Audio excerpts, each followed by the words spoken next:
हरे कृष्णा। तो आप सबका बहुत बहुत स्वागत है। आज प्रातःकालीन रविवारी है भागवतम भगवद गीता क्लास में। सो आज थोड़ा सा festivals have little slow down before next festival. Upcoming festival is Jagannath नो Snan Yatra, then comes is रथ यात्रा. So we'll continue with those pastimes later, but today we are going to discuss one of very important quality of a Vaishnava, and that is called as humility. क्या कहते हैं उसे? Humility. Humility मतलब विनम्रता, है ना? ये सारे जो दिव्य और दैवीय गुण जो हैं, ये वैष्णव के आभूषण हैं. वैष्णव कोई सोने चांदी के आभूषण धारण करने की आवश्यकता नहीं होती, पर वैष्णव के गुण क्या है? वैष्णव मतलब जो गुणों की खान है ना? और उनका एक सबसे प्रोमिनेंट गुण है, वो है उनकी विनम्रता. विनम्रता ही एक सज्जन पुरुष का भी आभूषण है. मगर वैष्णव अगर कोई बनना चाहता है, जैसे हम मॉर्निंग क्लासेस में वैष्णव सदाचार, वैष्णव एटिकेट्स के बारे में बात कर रहे हैं, कि अगर कोई सचमुच वैष्णव बनना चाहता है तो उसे इन दिव्य गुणों को कल्टीवेट करना पड़ेगा. क्या करना पड़ेगा? कल्टीवेशन. हिंदी में क्या बोलेंगे? या मतलब उनको ग्रहण करना पड़ेगा या उनको अंगीकार करना होगा, है ना? और this requires a voluntary workout on such qualities. मतलब विनम्रता, अगर हम सोचें कि हाँ आज से मैं विनम्र बन जाऊंगा, हो जाएगा ऐसा? Will it just happen by your thoughts? No. तो हमारे आचार्य एक्सप्लेन करते हैं कि ये सारे दिव्य गुण जो हैं, जब हम आध्यात्मिक जीवन को शुद्धता के साथ अभ्यास करते हैं, तो इसके दो रहस्य हैं कि ये सारे दिव्य गुण ऑटोमेटिकली हमारे अंदर आ जाते हैं. एक स्कूल ऑफ थॉट क्या है कि ये अगर कोई गुरु पदाश्रय लेता है, भगवान के प्रति शरणागत होता है, अपना मिथ्या अहंकार छोड़कर अगर विनम्रता के साथ गुरु पदाश्रय लेकर सेवा करता है, उनके आदेशों का पालन करता है, 4 नियमों का पालन करता है, साधना करता है, दृढ़ता से भक्ति करता है, तो उसके अंदर ये स्वाभाविक गुण जो ये डिवाइन क्वालिटीज़ जो है ऑटोमेटिकली आ जाती हैं. ठीक है.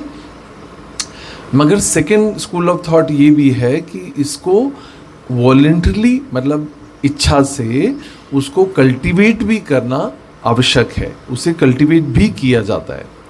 और एक और तीसरा जो है रहस्य ये है, वो ये है कि ये सारे डिवाइन गुण जो हैं, ये हमारे कल्टीवेशन से नहीं आएंगे, ये सिर्फ हमारे प्रयास से नहीं आएंगे. ये जब पूर्ववर्ती आचार्यों और प्रीडिसेस आचार्यों के द्वारा, उनकी कृपा के द्वारा, उनकी प्रसन्नता के द्वारा हमारे अंदर स्वतः ही आ जाते हैं. सही है? क्या मतलब हो गया कि ये तो एक तो ध्यानपूर्वक भक्ति करने से ही होगा, दूसरा जो है उसके लिए इच्छा से उसको कल्टीवेट करना होगा अपने अंदर विनम्रता के भाव को, और तीसरा ये जो है वो ये है कि उनके आशीर्वाद से यही हो पाएगा. ये हमारे सिर्फ प्रयास से नहीं हो पाएगा, मगर हमारी सिंसियर प्रयास जब हम करते हैं तो भगवान और गुरु की कृपा हमारे जीवन में जब आती है, तो ये देवीय गुण जो है स्वतः हमारे अंदर आ भी जाते हैं. और ये कैसे आते हैं? सिर्फ उनकी कृपा के द्वारा. और ये विनम्रता क्यों आवश्यक है? क्योंकि ये भगवान को अति प्रिय है. ये विनम्र जो भक्त है, ये जो विनम्रता है, दैन्यता, विनम्रता, ये जो गुण है, ये आभूषण जो है वैष्णव के, ये भगवान को संतुष्ट करते हैं, भगवान को तुष्ट करते हैं, भगवान को ये प्रिय हैं. इसलिए हमें इनके ऊपर ध्यान देने की आवश्यकता है. सो आज हम जिस बात को डिस्कस करेंगे वो है the hidden strength in humility. कोई व्यक्ति विनम्र है तो भौतिक जगत में विनम्रता को क्या समझा जाता है? दुर्बलता. कोई बहुत विनम्र है तो उसको समझा जाता है कि ही इज़ वेरी वीक, कमज़ोर है बहुत, ये है ना. मगर ये आध्यात्मिक जीवन में इसे स्ट्रेंथ माना जाता है, भौतिक जीवन में इसे कमज़ोरी माना जाता है ना. मगर हम इसलिए कल्टीवेट करते हैं इसे क्योंकि ये हमारे गुरु और वैष्णवों को प्रसन्न करता है ना। और भगवान की कृपा को आकर्षित करने के लिए ये दिव्य गुण जिसमें से एक है विनम्रता, उसे हमें और ध्यानपूर्वक कल्टीवेट करना चाहिए। एक साधक को विनम्र भक्त बनना चाहिएगा। फिर एक और बहुत अच्छी बात ये कि विनम्रता जो है या ये सारे दैवी जो गुण है या दिव्य गुण जो है ये in relation to the absolute होते हैं। समझ आ रहा है? In relation to the absolute मतलब एब्सोल्यूट कौन है? परम सत्य कौन है? भगवान। भगवान के संबंध में ही ये इसको हम समझा जा सकता है।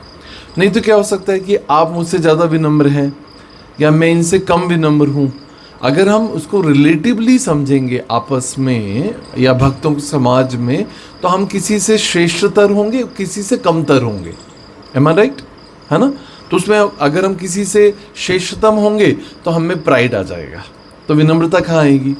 अगर ये मुझसे ज़्यादा विनम्र है तो मुझ में कमतर हो जाएगा, मुझ में लो सेल्फ एस्टीम आ जाएगा, गिल्ट आ जाएगा, शेम हो सकता है या कुछ भी फीलिंग आ सकती है। इमोशंस है ना, these human emotions are sign of life. ऐसा भगवद गीता में भागवतम में कुंती महारानी कहती है कि ये these emotions are sign of life. ये सारी भावनाएं ये जो है ये sign of human well sign of life है।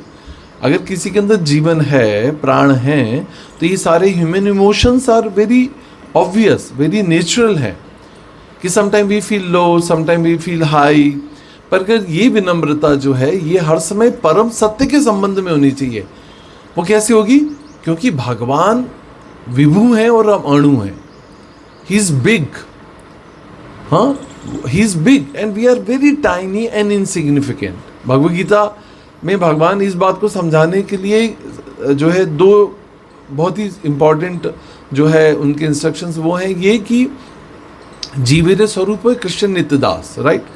फिर भगवान बताते हैं कि you are not this body but you are a soul and size of the soul is बाल के अग्रभाग का 10,000वां हिस्सा जो है वो आत्मा का साइज है। जब ये बात भगवान ने भगवद गीता में सेकंड चैप्टर में शुरुआत में बस सैन्य निरीक्षण के बाद में सेकंड चैप्टर में गीता सार में बता दिया कि भाई दिस इज योर एग्जिस्टेंस। तुम क्या हो? बाल के अग्रभाग का 10,000वां हिस्सा। This is so tiny and insignificant you are. तो अपनी औकात समझ आ जाती है, how small we are, how tiny we are, right. तब हम समझ सकते हैं कि भगवान के साइज को समझ पाते हैं। वो कितने महान हैं, वो कितने कृपालु हैं, वो कितने विभु हैं और हम कितने अणु हैं। We are so tiny and insignificant. But the most surprising thing is that big man who is controller, maintainer and analyser of the entire creation is ready to make relationship with you। नहीं, बड़ा आदमी कैसे माना जाता है? A big man is known that how he treats the smaller one, right? जो छोटे के साथ कैसा बिहेव करता है उससे उसका बड़प्पन होता है। और ये बिल्कुल this holds true for the supreme Lord.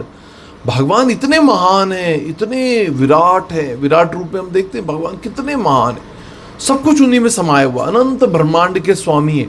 मगर वो हमसे क्या कर रहे हैं? प्रेम का संबंध स्थापित करने के लिए वो ज़्यादा उत्सुक है। He is more eager to take us back home, back to godhead rather than we are. वो हमें यहाँ से इस नरक से निकालने के लिए ज़्यादा उतावले हैं बजाय कि हम यहाँ से निकलने के लिए हों। सही है? इसलिए वो परमात्मा के रूप में हमारे हृदय के अंदर छुप के रहते हैंगे। जब तक हम उन्हें एक्नॉलेज नहीं करते, जब तक हम उनको एक्सेप्ट नहीं करते, वो हमारे अंदर एक जो है साइलेंट ऑब्जर्वर के रूप में जो है हमारे अंदर परमात्मा के रूप में छुप के रहते हैं। मगर दृष्टा अनुमंता, भगवद गीता बोलती है he is the seer, he is the observant and he is guide as a Paramatma within, right, who takes help, who accepts him as a supreme lord within as a Paramatma, he guides you from within. And outside Paramatma किस रूप में आते हैं? हमारे आध्यात्मिक गुरु के रूप में जो है he takes up a form as a guru and he guides us from outside and inside as a Paramatma 400 form. This how a living entity who is lost and found, lost in this creation, is found by the spiritual master, acknowledges him that you are the part and parcel of Krishna, जो है helps him to take him back home, back to Godhead. नहीं, तो ये विनम्रता का गुण जो है ये क्यों आवश्यक है और इसकी भक्त समाज में क्या आवश्यकता है, कैसे इसे कल्टीवेट किया जा सकता है, इसके बारे में हम चर्चा करेंगे.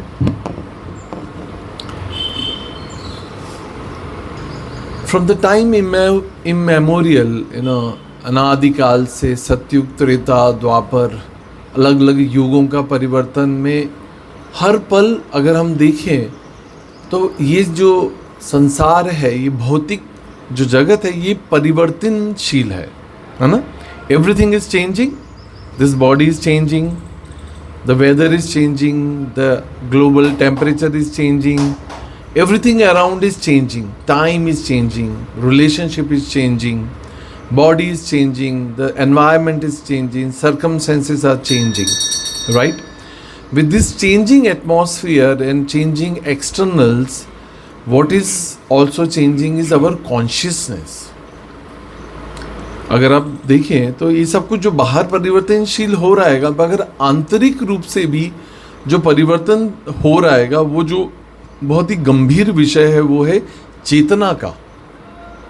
कॉन्शियसनेस जो है वो कॉन्स्टेंटली चेंज हो रही है and it's becoming more and more and more materialistic.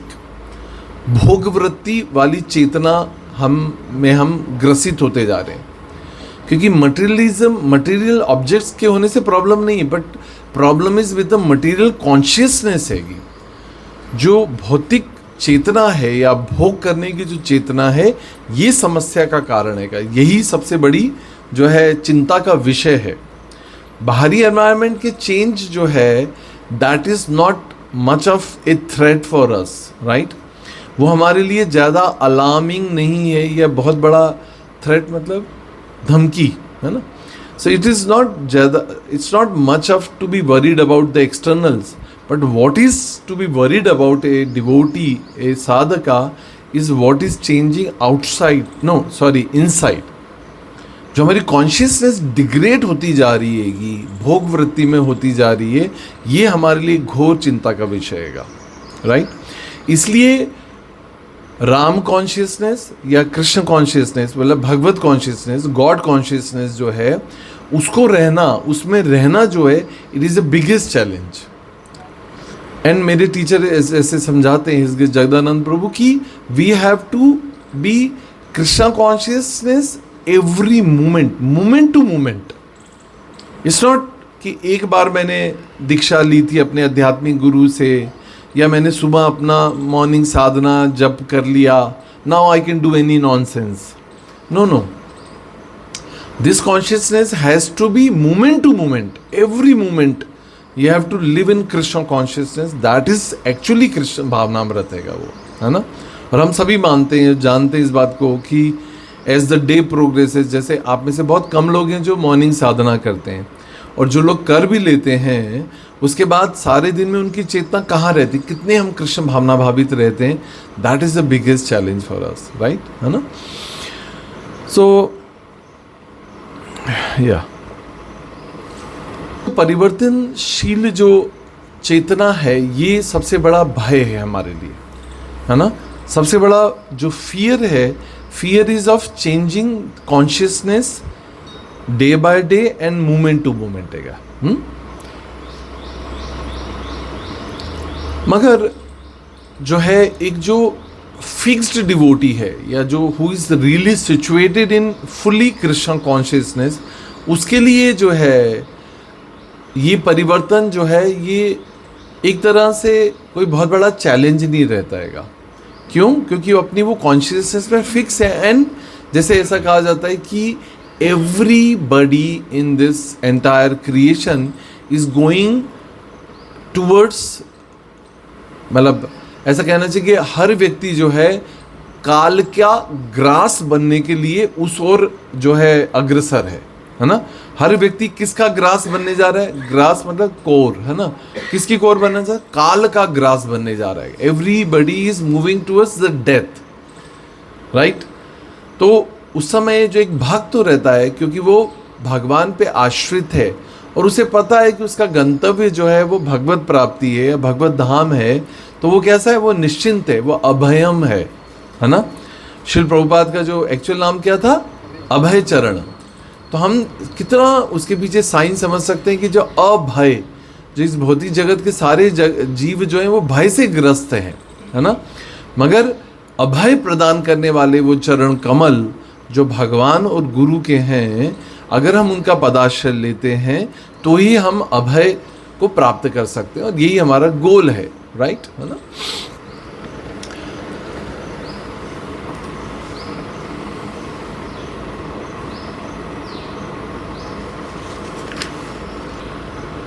सो चिंता का विषय ये है कि जो चेतना की जो डिग्रेडेशन है या जो चेतना का परिवर्तन है उसको कैसे रोका जा सकता है। समय के साथ कैसे ये चीज़ें डिग्रेड हो रही हैं उसका एक एग्जाम्पल मैं आपको बताता हूँ कि जब सतयुग में इवन जो राजा लोग रहते थे वो कैसे, उन्हें क्या कहा जाता था, राज ऋषि।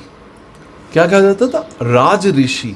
अगर आप देखेंगे दशरथ महाराज या पूर्व के जितने भी हम जब शास्त्र पढ़ते हैं या कई बार हम जब वीडियोस देखते हैं या उन लोगों के सीरियल्स देखते हैं तो हम देखते हैं कि जब राजा अपनी गद्दी पर बैठता था तो साथ में अपने गुरु के लिए आसन होता था, समटाइम पैरेलल और even bigger than him, right. और जो भी राजा जो भी निर्णय लेते थे प्रजा के कल्याण के लिए, उसमें गुरु के परामर्श से, उनके अनुमोदन से, उनकी सैंक्शन से जो है जो भी डिसीजन लिए जाते थे लॉ एंड ऑर्डर के या एक्सपेंशन के, राज्य के विस्तार के लिए, सब कुछ जो है वो धर्म के अनुसार लिया जाता था, नहीं। तो इसलिए जो है जो भी जनमानस होता था और जो लीडर्स होते थे दोनों ही जो है संतुष्ट रहते थे, है ना। सतयुग में जब लोगों के पास धन रहता था तो वो सब कुछ जो है धन या जो भी उनका पोजीशंस होता था वो सब कुछ भगवान के लिए होता था। वे भगवान के निम्न सेवक के रूप में कार्य करते थे। राजा अपने आप को जो है भगवान का निम्न सेवक मानता था, राइट, और गुरु के निर्देशन में कार्य करता था। सतयुग की बात हो रही है कि राजा प्रजा सभी जो है मतलब संतुष्ट रहते थे और अनुशासन में रहते थे और मार्गदर्शन में कार्य करते थे। पर जैसे जैसे काल का प्रभाव बढ़ा, त्रेता द्वापर और कलयुग में, तो ऐसा कहा जाता है कि त्रेता में क्या करते थे कि धन कितना दान दिया जाए कैसे डिसाइड होता था पता है, जो है जमीन पर एक लाइन खींच दी जाती थी और धन को इस तरह से उछाला जाता था, जो इस तरफ गिरा वो भगवान का और इधर जो गिरा वो हमारी अपनी मतलब फैमिली मेंटेनेंस के लिए या सेंस ग्रेटिफिकेशन के लिए माना जाता था, ठीक है। द्वापर में क्या किया जाता था कि एक रिंग बना दिया जाता था ऐसे सर्कल, और धन को उछाला जाता था, जो रिंग में गिरा वो भगवान का, जो बाहर गिरा वो हमारे लिए हैगा। और कलयुग में क्या हो रहा है कि धन को उछाला जा रहा है, जो भगवान ने कैच कर लिया वो भगवान का, जो नीचे गिरा वो किसका है, आपका आएगा, है ना। कितना स्मार्ट कलयुग के जीव जो हैं, जो भगवान जो उछाला गया, जो भगवान ने प्राप्त कर लिया, ये भगवान ने कैच कर लिया, वो भगवान का हो गया। Is the Lord available to catch it? No. It means all is for our own sense gratification. ये कलयुग की चेतना है। देखिए कैसे डिग्रेडेशन हो रहा है कि सतयुग में सब कुछ जो है किसका माना जाता था, भगवान का। त्रेता और द्वापर और कलयुग में कैसे धीरे धीरे जो है देने की जो है प्रवृत्ति जो है भगवान के लिए वो कम होती जा रही है।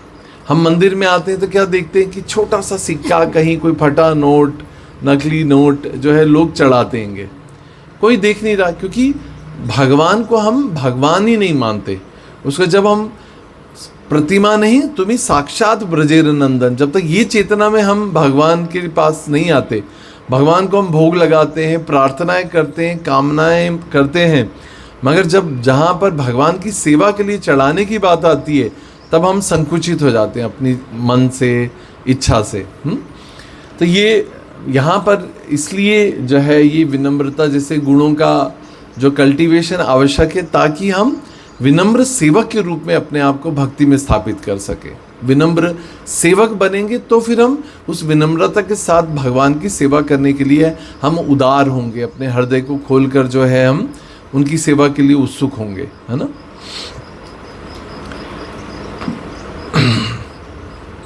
ये जो गुण है इसको हम नैतिक शास्त्र में भी पढ़ते हैं, है ना। आप लोगों ने सबने स्कूल में मोरल साइंस जिसको बोला जाता है ना, मोरल साइंस में भी हम इन गुणों को जो है डिस्कस करते हैं। मगर ये आध्यात्मिक जीवन में ये मैंडेटरी है, एक तरह से कंपलसरी है, just to get the mercy of the Lord, क्योंकि ये सारे गुण जो हैं ये भगवान को प्रसन्न करते हैं, भगवान को आकर्षित करते हैं। तो हम देखते हैं इवन चैतन्य महाप्रभु जब इस धरा पर आए तो उन्होंने बहुत सारे इंस्ट्रक्शंस दिए, मगर उसको समअप कर दिया गया है किसमें, शिष्टाष्टकम प्रेयर्स के रूप में। और क्या कहते हैं चैतन्य महाप्रभु, तृणादपि सुनिचेन तरोरपि सहिष्णुना अमानीय मानदेन कीर्तनीय सदा हरि, है ना। तृणादपि सुनिचेन तरोरपि सहिष्णुता, तृण मतलब घास। तो चैतन्य महाप्रभु समझाते हैं कि जैसे कोई घास के ऊपर जब पैदल चलता है तो क्या होता है, घास कैसे झुक जाती है ना, घास एकदम उसको कुशनिंग देती है, गद्दे की तरह काम करती है। मगर जब वो पाँव हटा लेता है तो वो अपना ओरिजिनल फॉर्म ले लेती है। मगर उस समय वो एक तृण के रूप में जो है एक विनम्र सेवक के रूप में उसकी सेवा करती है। तृणादपि सुनिचेन तरोरपि सहिष्णुता, है ना। और पेड़ कैसे होते हैं, पेड़ सहिष्णुता मतलब अगर टॉलरेंस अगर किसी को सीखना है तो शास्त्र सबसे अच्छा एग्जाम्पल देता है पेड़ के समान। कोई पत्थर भी मारता है, वैसे तो बहुत कुछ कहा जा सकता है कि जो है पंथी मतलब जो उस मार्ग पे चलता है उसको वो छांव देता है ना। अगर पत्थर कोई मारता है, अगर फलदार पेड़ है तो वो फल गिरते हैं उसके ऊपर, आम गिरेंगे, जामुन गिरेंगे। और अगर कोई उसे काट भी दे तो उसको कोई विरोध नहीं करता है, वो उसी के लिए ईंधन का काम, जलाने के लिए काम, बल्कि मरने के बाद जलाने के लिए भी लकड़ी का काम वही पेड़ करता है। सोचिए क्या जीवन है। चैतन्य महाप्रभु पेड़ को लेकर, वृक्षों को लेकर बहुत बहुत सुंदर एग्जाम्पल यही देते थे कि पेड़ों का जीवन कितना परमार्थ के लिए बना है, एक तरह से जीवन के साथ भी और जीवन के बाद भी। मगर वो हर समय जो है वो सेवा ही कर रहेगा। सो तृणादपि सुनिचेन तरोरपि सहिष्णुता अमानीय मान देना, है ना। सबको मान देना और मान की इच्छा न रखना, अमानीय मान देना मतलब मान की कभी इच्छा न करना और सबको सम्मान देना, अमानीय मान देना, कीर्तनीय सदा हरि। हमारे लिए सबसे काम की चीज़ क्या है, कीर्तन करना है, हमें भगवान का भजन करना है। तो एक साधक को जो अच्छे से भजन करना चाहता है उसको क्या करना चाहिए, उसको इस प्रकार की विनम्रता का और टॉलरेंट एंड जो है ये ह्यूमिलिटी कल्टीवेट करनी होगी, ताकि वो विनम्रता के साथ, दैन्यता के साथ भजन कर सके। क्योंकि वो भजन जो है वो सार्थक भजन होगा, वो भजन जो है वो भगवान को संतुष्ट करेगा। नहीं, इसलिए जो है ये सारे गुणों का, ये दिव्य गुणों का कल्टीवेशन जो है हमारे लिए अत्यंत आवश्यक है। के संबंध में एक जो श्रीमद् भागवतम 4th कैंटो से एक कथा आती है जो आप सब जानते हैं, अम्बरीश महाराज और दुर्वासा मुनि के बारे में आती है ना, सुना है सबने। सो अम्बरीश महाराज एक गृहस्थ है, एक राजा है और महान भक्त हैं भगवान विष्णु के, भगवान कृष्ण के एक महान भक्त हैं। और इसके विपरीत दुर्वासा जो मुनि है वो एक महान योगी है,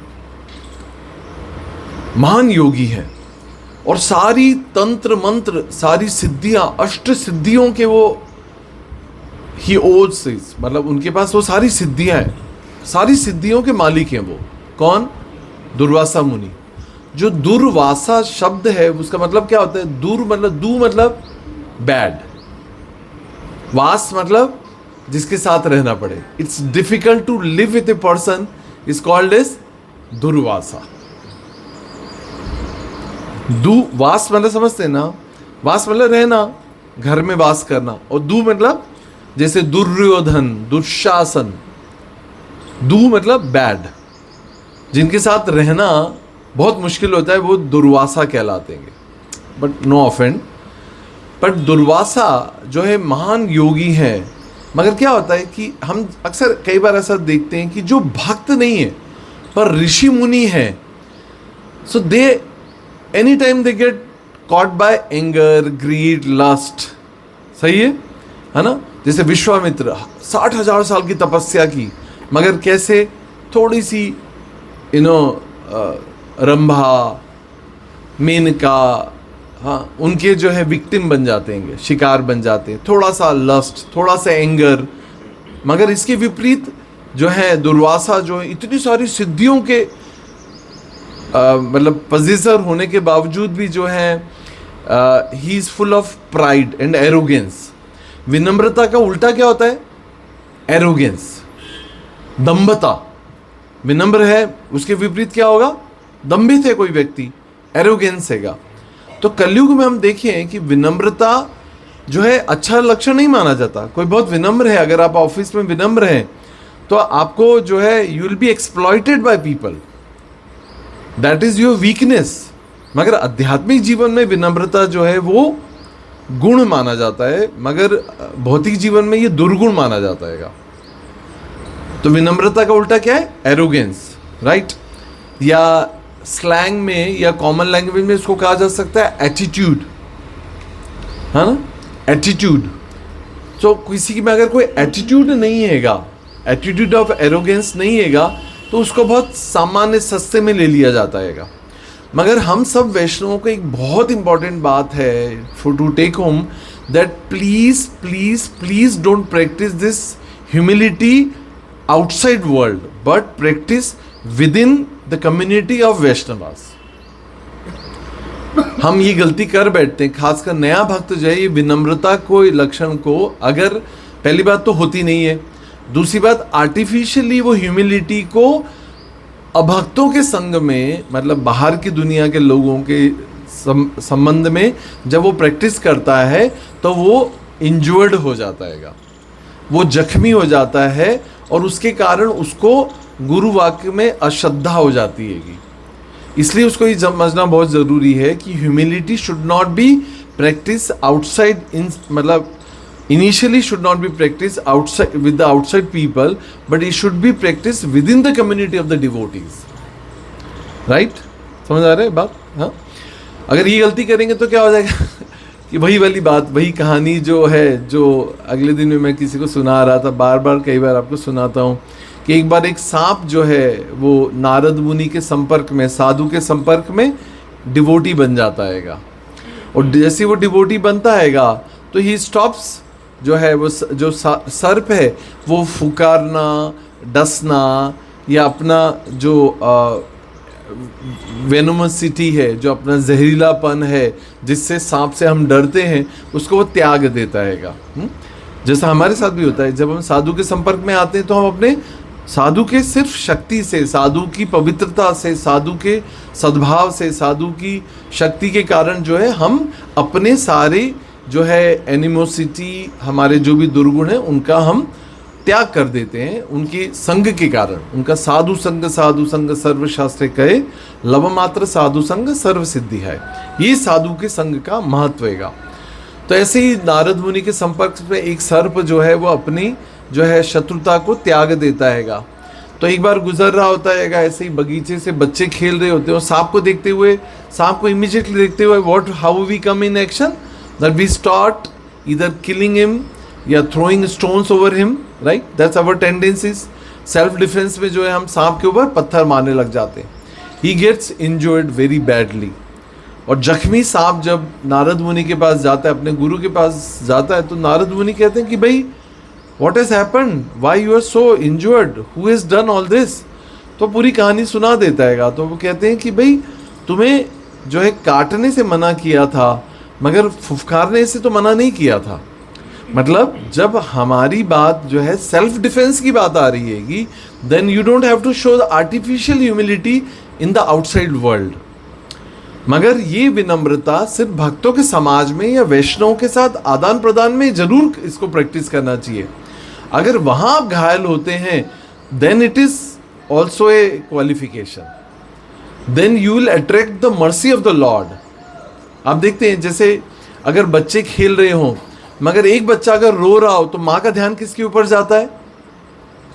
जो बच्चा रो रहा है, राइट? जो दीनता है या विनम्रता, जो दैन्यता है, वो दुर्गुण है भौतिक जीवन में, बट आध्यात्मिक जीवन में ये सद्गुण माना जाता है। क्योंकि दीनानाथ कृपा किसके ऊपर करते? जो दीनहीन है।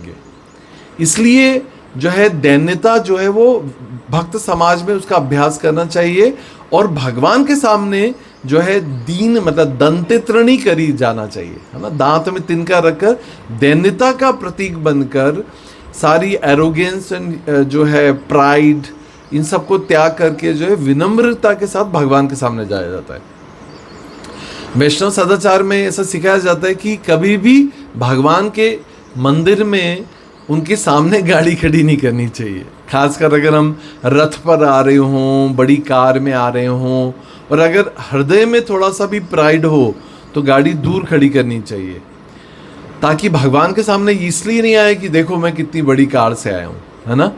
तो इसका आचरण हम लोग अभी भूल गए, मगर ऐसा हमें करना चाहिए कि थोड़ा दूर गाड़ी पार करनी चाहिए और वहाँ से पैदल चल के आना चाहिए। ऐसा अम्बरीश महाराज सिखा देंगे। सो उसको हम अभी पढ़ेंगे भी। Sorry, my mobile is here, but anyway.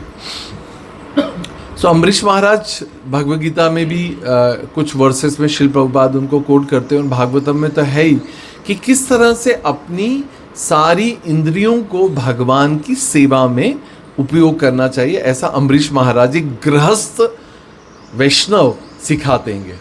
शिल प्रभुपाद ने ऐसा प्रेडिक्शन दिया था कि कलयुग में प्रचार जो रहेगा वो किसके द्वारा होगा? साधुओं के द्वारा नहीं होगा। किसी सन्यासी को देखकर प्रचार नहीं कोई करेगा। मतलब अभी ठीक है, अभी से गोल्डन टाइम एक तरह से, पर साधु जो है, साधु को प्रणाम सब करते हैं, पर अपना पुत्र जब साधु बनता है तो सब लोग कैसे हो जाते हैं? पैर पीछे कर लेते हैं। Am I right? So the sadhu, the saintly people are worshipable, they are respectable, but if your son becomes a sadhu, you become averse to the institution. Am I right? है ना? तो इसलिए प्रचार कौन कर पाएगा कलयुग के अंदर? जो गृहस्थ हैं, जो गृहस्थ साधु हैं, वो प्रचार कर पाएंगे, उनका प्रचार सक्सेसफुल होगा, ऐसा शिल प्रभुपाद ने कहा था। उसका कारण क्यों होगा? क्योंकि जो सारे सुखों को होते हुए जो वैराग्य का प्रैक्टिस करता हैगा, that is more appreciated and worshipable by the society, by the common man. Am I right? है ना?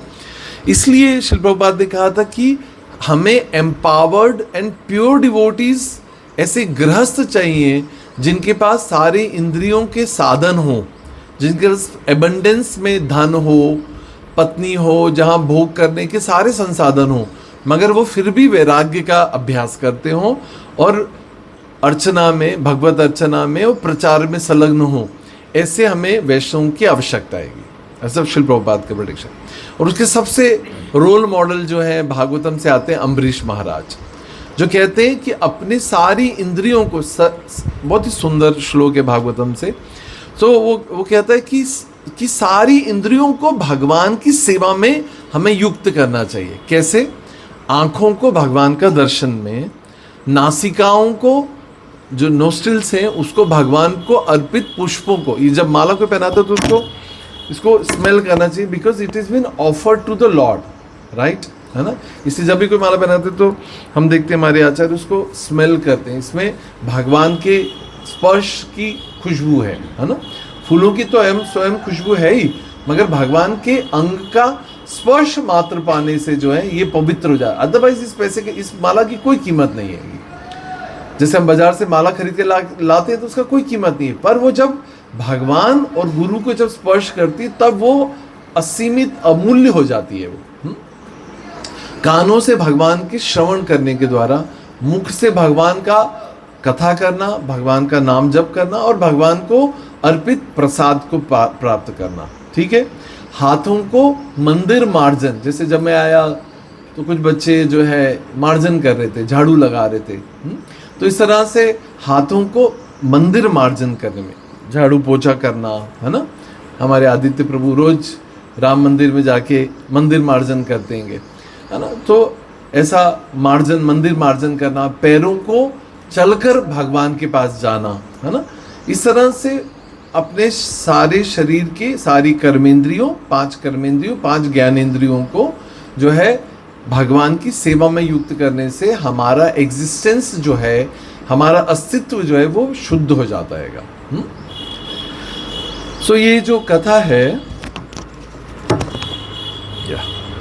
ये जो अम्बरीश महाराज एक बार जो है, कई स्पीकर्स कहते हैं 1 साल का, और रिसेंटली मैंने जो सुना था वो था 48 डेज का फास्ट रखते हैं।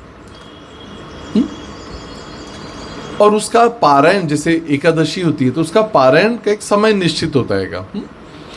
तो दुर्वासा मुनि जो है अम्बरीश महाराज के महल में आते हैं और अपनी योग शक्तियों के द्वारा जो है मिलते हैं उनसे, और उनसे जो है, क्योंकि ये पारायण किसी भी, अभी जैसे पांडवा निर्जला एकादशी आ रही है, तो एकादशी का पारायण का एक नियम है। जैसे हमारे प्रभु जी जो हैं जब भी पारायण करते हैं तो जो भी भगवान को भोग अर्पित करते हैं, पहले वैष्णव को प्रसाद पवाते हैं, उसके बाद में ग्रहण करते हैं।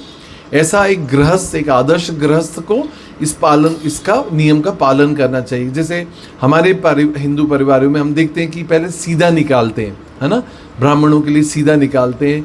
फिर उसके बाद में जैसे कोई आटा, कोई अनाज, कोई गेहूँ, फसल, किराना अगर बाज़ार से आता है या फिर फसल आती है तो पहले ब्राह्मणों के लिए, वैष्णवों के लिए, मंदिर में दान करने के लिए निकाल कर एक बोरी, कुछ हिस्सा निकालने के बाद उसको अपने उपयोग के लिए उसे उपयोग किया जाता है ना।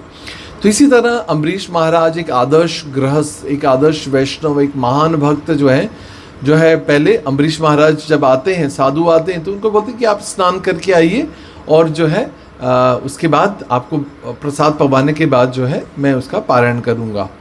अब वो सोचिए कि 48 डेज का निर्जला उपवास होता है। वो हमारी स्थिति पता है ना, हम एक दिन निर्जला, पांडव निर्जला एकादशी का रखते हैं तो दूसरे दिन कैसे हो जाते हैं। पहली बात तो बहुत कम डिवोटीज जो है निर्जला एकादशी रखते हैं सारी, मगर फिर भी जो लोग रखते हैं, पर उस समय पारायण के लिए हम कितने उत्सुक होते हैं। उनका पारायण कितने दिन का एकादशी होता है, 48 डेज का फास्टिंग होता है निर्जला। तो अब होता ये कि अम्बरीश महाराज जब तक आते हैं तब तक क्या होता है कि पारायण का समय निकल रहा होता है ना। और ऐसा हमारे आचार्य एक्सप्लेन करते हैं कि एकादशी पारायण का समय से पारायण करना इतना इम्पोर्टेंट है जितना कि एकादशी के व्रत को रखना और नाम जप करना है। आप ध्यान रखिएगा इस बात का कि Ekadashi fasting is just not makes the Lord happy, but feasting with the Holi names makes the Lord happy. Fasting is not only, क्योंकि ऐसे तो हम देखें कि जैनिज्म में जो है कितना इस प्रकार से बहुत सीवियर ऑस्टेरिटीज रखी जाती हैं, but that does not simply satisfies the Lord, but what satisfies is that you execute your occupational and all your duties despite being fasting, and you are feasting your consciousness with the holy name that pleases the Lord। ठीक है। तो अब क्या होता है कि जब वो देखते हैं तो अब क्या होता है, यहाँ पे अम्बरीश महाराज अपने मंत्रियों से, गुरु, अपने आध्यात्मिक जो गुरु हैं उनसे कंसल्ट करते हैं कि what should I do in this situation. पारायण का समय हो रहा है और महाराज दुर्वासा मुनि अभी आए नहीं हैंगे, तो उन्हें अनुमति मिलती है कि आप जलपान कर लीजिए।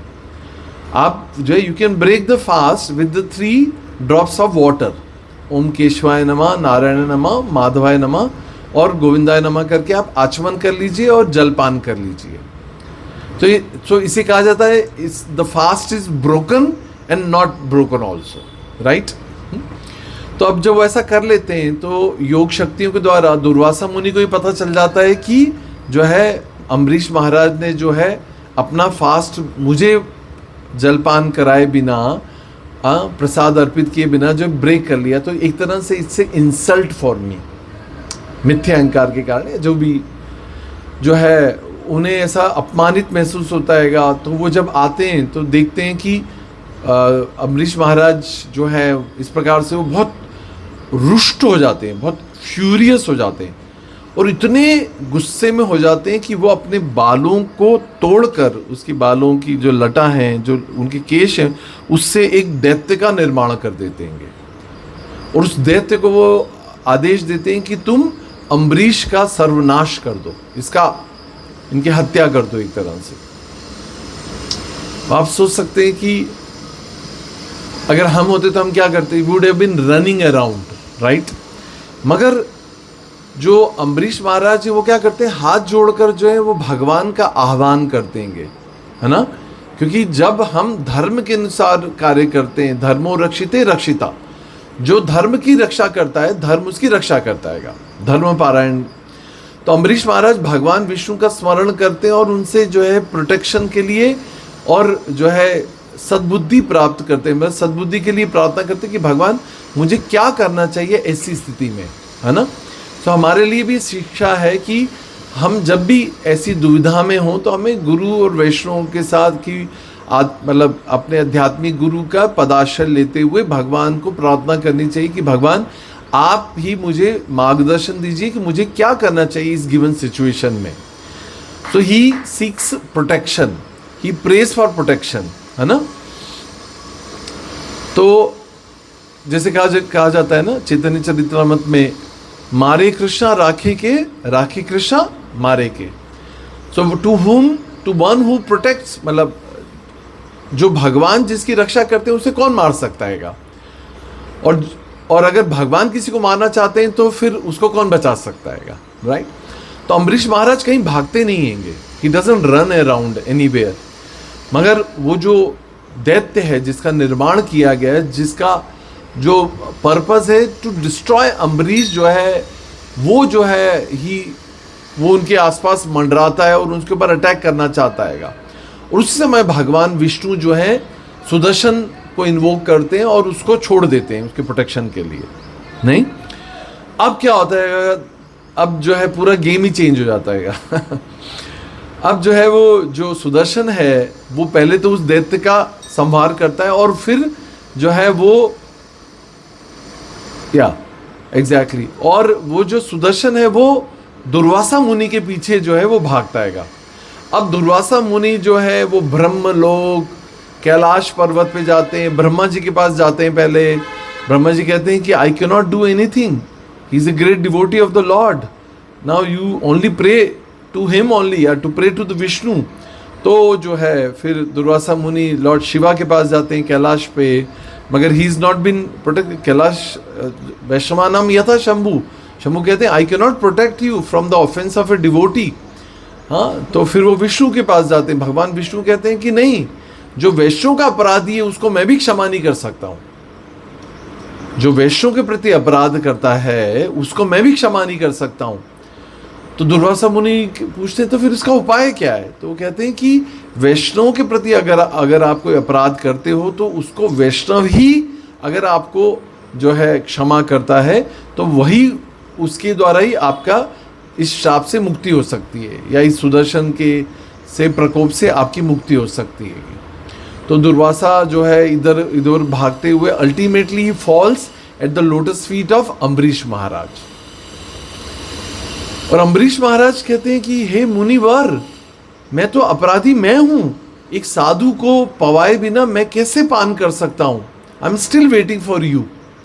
This is called as compassionate heart of a Vaishnava. अगर कोई हमसे कोई इस प्रकार का दुर्व्यवहार करे, बैकबाइटिंग करे, हमारी निंदा करे, तो हम भी उसके प्रति जो है अगर बोलेंगे नहीं, but will keep a safe distance, a grudge against him. मगर जो एक्चुअल वैष्णव है वो जो है वो कितना विनम्र है, कितना दयालु है। वो कहते हैं कि आप साधु हैं, मैं तो गृहस्थ हूँ, आप तो साधु हैं, आपको जो है प्रसाद पवाए बिना मैं कैसे पान कर सकता हूँ।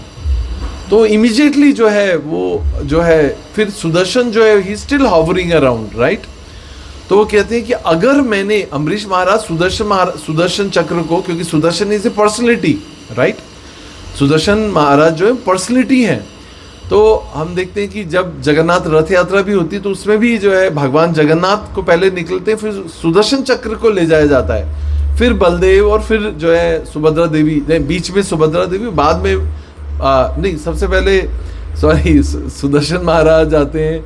I don't know the sequence, but Jagannath शायद बाद में आते हैं क्या? हाँ, बलदेव बाद में आते हैं, पहले बलदेव आते हैं, फिर सुभद्रा, फिर जगन्नाथ, फिर बाद में सुदर्शन आते हैं। ओके, तो अम्बरीश महाराज सुदर्शन महाराज को जो है प्रार्थना करते हैं कि अगर मैंने अपने जीवन में कोई भी पुण्य कर्म किया हो, और अगर if I have a account of piety in my account, and if I have even a little devotion towards the Supreme Lord, please excuse him। और फिर उस समय सुदर्शन जो है वो डिसअपियर हो जाते हैं, and that is how Durvasa मुनि इज सेव्ड, राइट। तो हम सोच सकते हैं कि ये जो पास टाइम है, यहाँ पर इतनी विनम्रता अम्बरीश महाराज की जो है निकल कर आती है कि कितनी, कहाँ एक योगी, एक तांत्रिक, एक इतना सिद्ध पुरुष, और उसके अगेंस्ट एक वैष्णव जिसका हृदय जो है अत्यंत कोमल है, क्योंकि उसमें वो दैन्यता, विनम्रता, वो टॉलरेंस, ये जो सारी डिवाइन क्वालिटीज़ हैं, these are the jewels of a Vaishnava, right.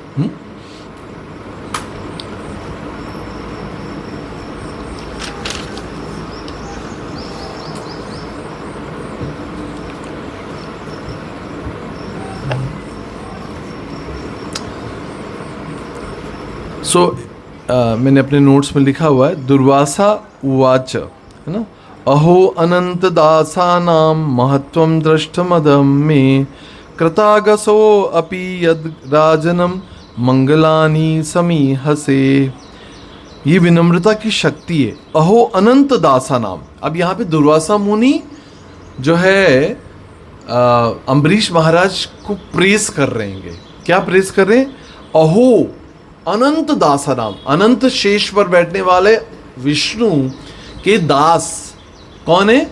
Ambarish महाराज बोल रहे, अहो अनंत दासानाम महत्वम दृष्ट मधम में कृतागसो अपि यद राजन मंगलानि समीहसे। मतलब कि हे अनंत शेष पर बैठने वाले भगवान विष्णु के दास, आपके दर्शन जो है वो कितने पवित्र हैं। कृतो गसो अपि यद राजन, हे राजन, हे महान राजा, मंगलानी समीहसे, है ना। मंगलानी मतलब मंगल, ऑस्पिशियसनेस। तो ये है ऐसे भगवान के महान वैष्णवों का संग, जिनके होने से या जिनके दर्शनों से, जिनका संग प्राप्त होने से ही जीवन में सारे मंगल हो जाते हैं। All auspiciousness comes in our life when we associate with devotees of the lord. Am I right? अगर हम अपने सब में, हम इंक्लूडिंग माई सेल्फ, हमारा जीवन पापमय था, whether you agree or you don't agree, मगर the moment we came in association of the devotees, our life takes a U turn. Am I right? है ना। पाप वृत्तियों में, भोग वृत्तियों में जीव जो है वो लिप्त रहता है, मगर उसके जीवन में यू टर्न आ जाता है the moment you associate with the pure devotees of the lord, right. तो यही सुदर्शन, यहाँ पे दुर्वासा मुनि भागवतम से इस तरह से अब ये जो विनम्रता है, ये गुण क्यों आवश्यकता है, इसको हम थोड़ा समझेंगे। विनम्रता से जन्म लेता है सम्मान, क्योंकि जब विनम्रता नहीं होती तो हम किसी को सम्मान दे सकते हैं? जब हम में एरोगेंस होता है तो हम सम्मान दे पाते किसी को? नहीं। तो सम्मान देने के लिए क्या है? पहले किसी की को मान देने के लिए अमाननीय आवश्यकता है, और इसके लिए जब विनम्रता आएगी तो क्या होगा? हम दूसरों को सम्मान दे पाएंगे, है ना। कितना आवश्यक है ये। अब देखिए, इस संसार में सब लोग सम्मान लेना तो चाहते पर देना कोई नहीं चाहता है। और कलयुग जैसे जैसे बढ़ता जा रहा है, इवन माता पिता के प्रति भी सम्मान कम होता जा रहा है। पहले के लोग जो थे पाँव छूते थे, अब सिर्फ घुटने तक मुड़ते हैं, और अब तो सिर्फ गले लगा लेते हैं बस। हाय पापा, हाउ आर यू डैड। जीते जीते जो है डैड को डैड कर देते हैं, है ना। ये कल्चर है हमारा, है ना। पाँव छूकर अपने बुजुर्गों से, हमारे समय में भी ऐसा ही होता था कि जब स्कूल जाते थे तो माता पिता के पाँव छूते थे, दादा दादी से आशीर्वाद लेते थे, घर के बड़ों का सम्मान करते हुए हम निकलते थे। कहीं भी ऑफिस जाते थे, स्कूल जाते थे। मगर आजकल कहाँ कल्चर रहेगा। तो सम्मान देने का संस्कार माता पिता को सिखाना है। आज भी अपने बच्चों को बोलिए, हमारे पाँव पड़िए, भगवान को प्रणाम करिए, गुरु को प्रणाम करिए, जो भी वरिष्ठ हैं उनका आशीर्वाद लीजिए। देखिए कितनी सिंपल स्वाभाविक बात है कि अगर कोई भी किसी का पाँव पड़ेगा तो उसके मुंह से गाली तो नहीं निकलेगी, आशीर्वाद ही निकलेगा। अगर कोई हमसे द्वेष भी रखता हैगा तो भी अगर वो आके झुकता है तो उसके लिए आशीर्वाद ही निकलता हैगा। भगवान राम तो इतने उदार हैं कि वो कहते हैं कि रावण को, जो भगवान की कॉन्सोर्ट है सीता महारानी, जो भगवान की आदि शक्ति है, अंतरंगा शक्ति है, जब उनको चुरा कर वो ले गए, हाँ, एबडक्ट कर लिया। भगवान राम कहते हैं कि अगर एक बार भी रावण आके मुझे कह दे कि मुझसे गलती हो गई और मैं जो है I beg for forgiveness, I am ready to forgive him. देखिए, to make a mistake is not a problem, to err is human. गलती करना मानवीय स्वभाव है, बट टू एक्सेप्ट, मगर गलती को मानना और क्षमा मांगना जो है ये साधु का गुण हैगा, राइट। तो भगवान कितने उदार है। अगर हमसे त्रुटि होती, गलती होती, तो हमें भगवान और गुरु के सामने जाके एक्सेप्ट, कन्फेस करना चाहिए और क्षमा मांगना चाहिए, क्योंकि उनका स्वभाव है।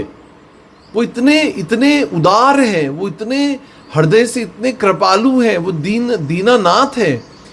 और so is the spiritual master is कि they are so compassionate by their heart that they are ready to forgive us for all the biggest offenses. नहीं तो विनम्रता से क्या जन्म लेता है? सम्मान, सम्मान करने की भावना। ये अमानी मान दिन कैसे होगा? जब हम इस विनम्रता का अभ्यास करेंगे, इसको कल्टीवेट करेंगे, ठीक है।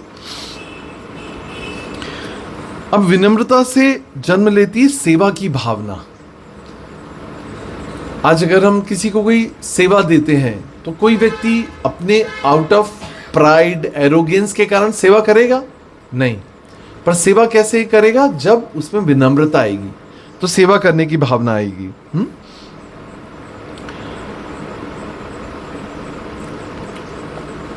अब विनम्रता से और क्या होता है? हृदय कोमल होता है, और हमारा जो कलयुग के जीवों का हार्ट कैसा है? स्टील फ्रेम्ड हार्ट है। कैसा है? स्टील फ्रेम्ड हार्ट है ना। स्टील का फर्नीचर बनाते हैं ना आजकल, जैसे डीटी किचन में भी हम देखते हैं, स्टील हार्टेड, स्टोन हार्टेड।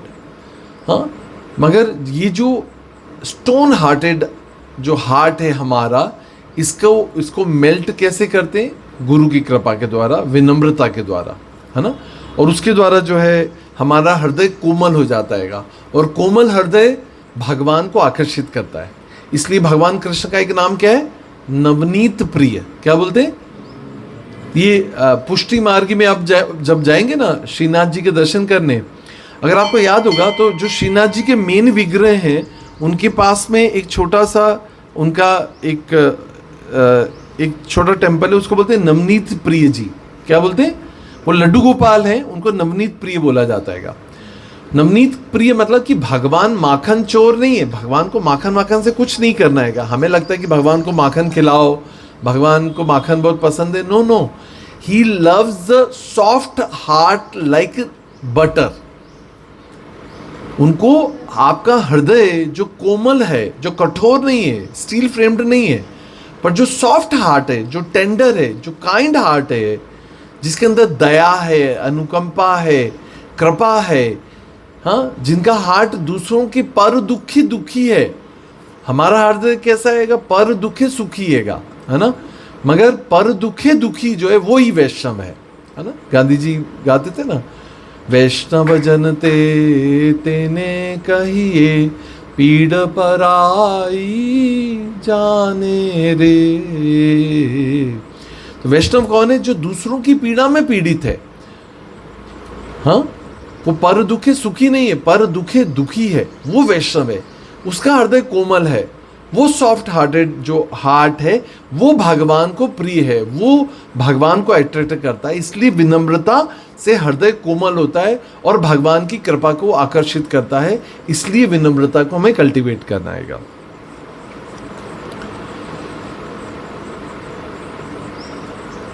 जब विनम्रता आती है तो घर का वातावरण भी, समाज का वातावरण भी बहुत ही जो है सुधर जाता है। देखिए, जब हम अच्छे से व्यवहार करते हैं, जब हमसे लोग मिलते हैं तो they feel happy, they feel sheltered, they feel accommodated, they feel comfortable. Why? Because we are ready to listen, we are ready to hear, we feel concern, we show interest in them. They feel comfortable, they are being heard, they have been seen, they have been accommodated, right? ये ऐसी personalities हमें बनना आएगा। ये तब होगा जब हम विनम्रता को प्रैक्टिस करेंगे, जब हम भक्तों के समाज में प्रैक्टिस करेंगे विनम्रता को और अपने हृदय के अंदर विनम्रता को लाएंगे, तो हमारा हार्ट इतना सॉफ्ट हो जाएगा कि बाहरी जो सामाजिक लोग हैं जिन्होंने अभी भक्ति के रस को चखा नहीं हैगा, मगर वह आपकी विनम्रता और प्रेम और करुणा और दया और उस सब गुणों को जब आपको महसूस करेंगे, आपकी वाइब्स, आपकी वाइब्रेशंस, आपके ऑरा में जब वो आएंगे तो वो इन सभी गुणों को महसूस करेंगे। These are to be felt actually. These feelings, one feels comfortable in your association. That will only happen जब हम विनम्रता के गुण को लाएंगे। तो घर का माहौल बदलेगा, हम सुधरेंगे, जग सुधरेगा, हम सुधरेंगे, समाज सुधरेगा, समाज सुधरेगा तो वातावरण सुधरेगा। इस प्रकार से विनम्रता जो है वो एक्सपैंड होगी, क्योंकि ये एक दिव्य गुण है।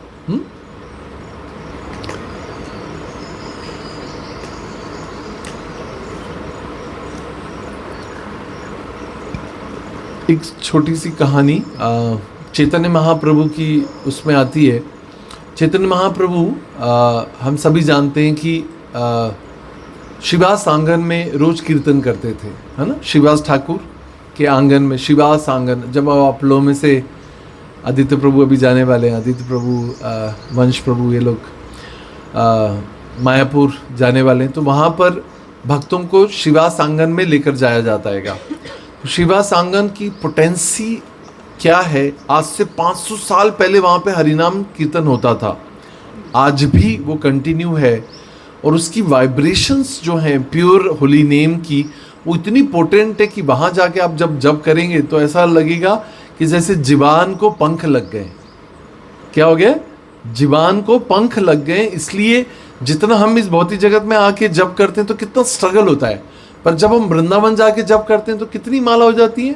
एक दिन में 16, 32, 64 माला करना जो है संकल्प के साथ करें तो ऐसा होता है जैसे मक्खन की तरह जप होता है। क्यों? क्योंकि वहाँ की वाइब्रेशन, वहाँ की पोटेंसी जो है वो इतनी शक्तिशाली है कि नाम जप जो है वो बहुत सुखमय रूप से हो सकता है। तो चैतन्य महाप्रभु जब शिवास आंगन में नाम जप करते थे तो वहाँ पर बहुत कम भक्त थे, मगर उनमें एक माँ थी, एक वृद्ध लेडी थी, उनका नाम था दुखी माई। क्या नाम था? दुखी माई। और वो क्या करती थी? सिर्फ वैष्णवों की सेवा करती थी, जलपान करा के। भाई रात भर अगर जाग के कीर्तन करे तो हमें क्या चाहिए होता है? पानी। पानी इज द प्राइम थिंग कि भाई गला सूख रहा है, पानी चाहिए, कोई पानी पिला दे उठ के। तो ये दुखी माई क्या करती थी? सिर्फ पानी पिलाती थी। तो क्या हुआ कि चैतन्य महाप्रभु ने जब महाप्रकाश लीला की, है ना, हम सभी जानते हैं महाप्रकाश लीला, जिसमें चैतन्य महाप्रभु ने अपना स्वरूप प्रकट किया था, अपनी सारी शक्तियाँ जो है अपने पूर्ण स्वरूप में जो है उसको एग्जिबिट किया था अमंग द डिवोटी कम्युनिटी।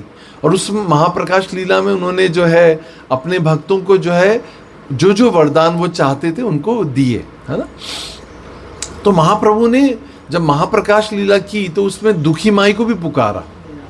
देखिए ये भगवान का स्वभाव है कि भगवान के लिए किया गया थोड़ा सा भी सेवा, थोड़ी सी भी सेवा को भगवान एक्नॉलेज करते हैं, उसको एक्नॉलेज करते हैं, मतलब उसको ध्यान करते हैं और उसके लिए उसको रिवॉर्ड करते हैं।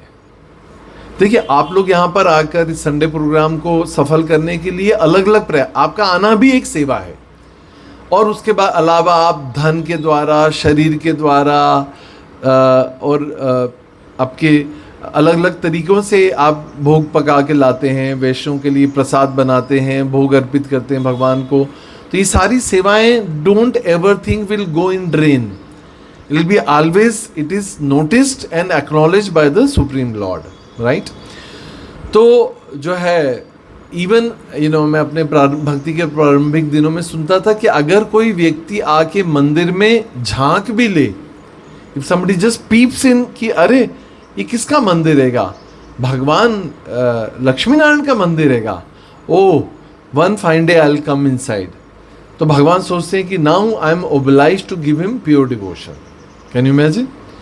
या कोई अगर हम कारपेंटर को, इलेक्ट्रीशियन को बुलाएं कि भाई यहाँ पे मंदिर की मरम्मत कर दो, ये लाइट ठीक कर दो, तो आपको क्या लगता है कि we pay him for this job, मगर भगवान उसको ओब्लाइज हो जाते हैं कि इसको अब मुझे भक्ति देनी होगी। क्या कृतज्ञता है भगवान के अंदर, सोचिए। तो अगर कोई भक्तों की सेवा करे तो चैतन्य महाप्रभु क्या है, महाप्रकाश लीला में उस दुखी माई को बोलते हैं कि तुम आज से तुम्हारा नाम क्या है, सुखी माई हो गया। अब तुम्हें भौतिक दुखों से कभी कोई दुख, भौतिक दुख तुम्हें प्रताड़ित नहीं करेंगे, आज से तुम्हारा नाम है सुखी माई। और उसको सारी जो है जन्म जरा व्याधि मृत्यु के चक्रों से मुक्त कर देते हैं। ये है महाप्रभु की कृपा। और हम किसके मूवमेंट में हैं, चैतन्य महाप्रभु के इस मूवमेंट में, जिसे क्या कहा जाता है, संकीर्तन मूवमेंट। हरे कृष्णा कृष्णा कृष्णा हरे हरे, हरे राम राम राम हरे हरे। सो जो भी इस महामंत्र का कीर्तन कर रहा है और वैष्णव की सेवा कर रहा है विनम्र भाव में, उसे महाप्रभु की कृपा निश्चित रूप से प्राप्त होगी, है ना।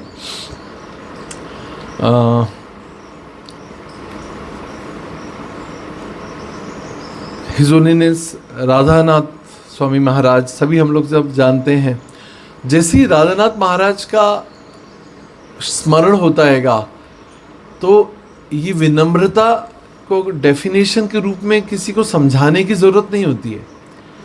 कभी कभी वैष्णव का आचरण ही उसको डिफाइन करता हैगा।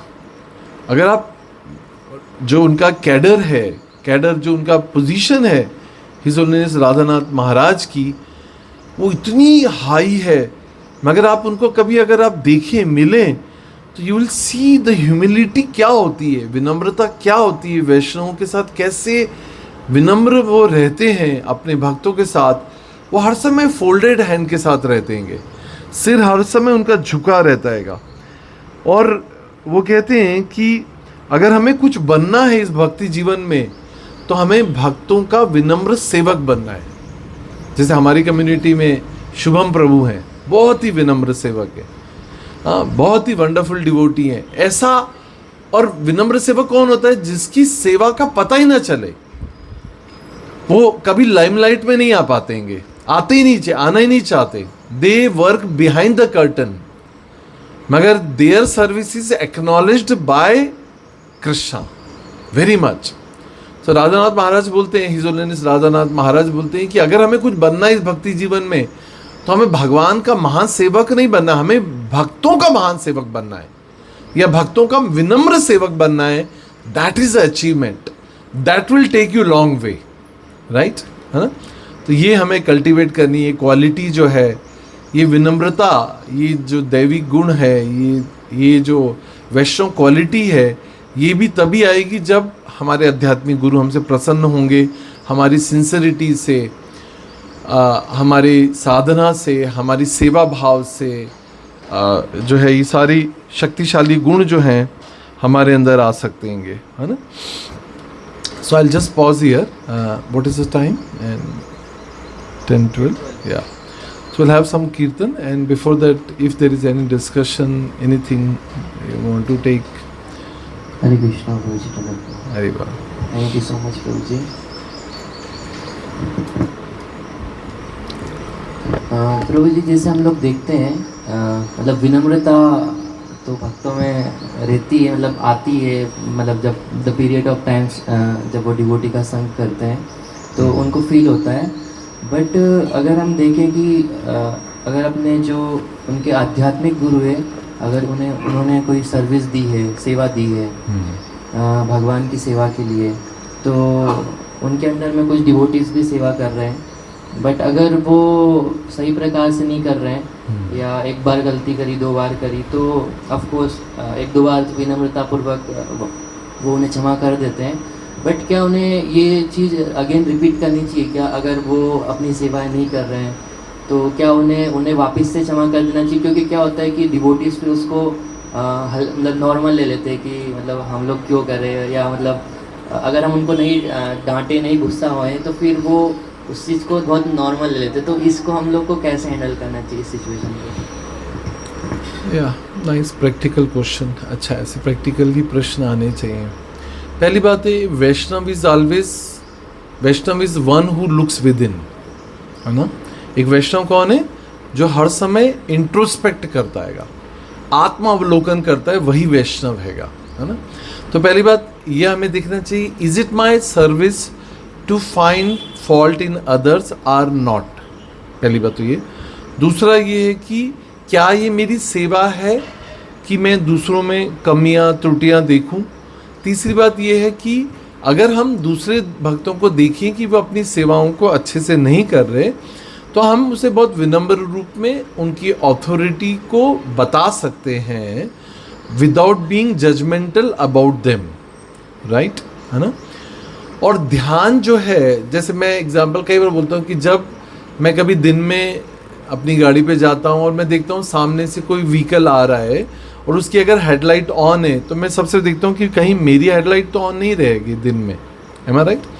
सो एक Vaishnava is always looks within. हर समय इस बात को ध्यान रखिए.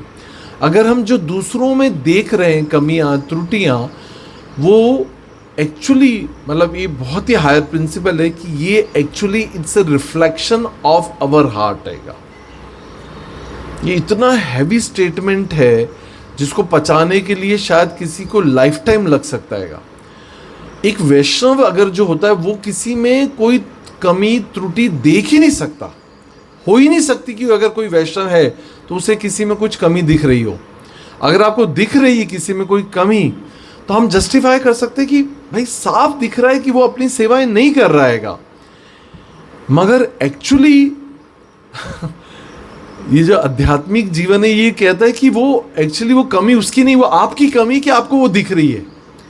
श्रील प्रभुपाद कहते हैं कि एक that is a consciousness of A fly and A honey bee. एक फ्लाई मतलब जो मक्खी होती है वो कहाँ बैठती है? जहाँ गंदगी होती है. और जो मधुमक्खी होती है वो कहाँ बैठती है? जहाँ परागण मिलते हैं, जहाँ रस मिलता है, जहाँ उसे अमृत मिलता हैगा, राइट.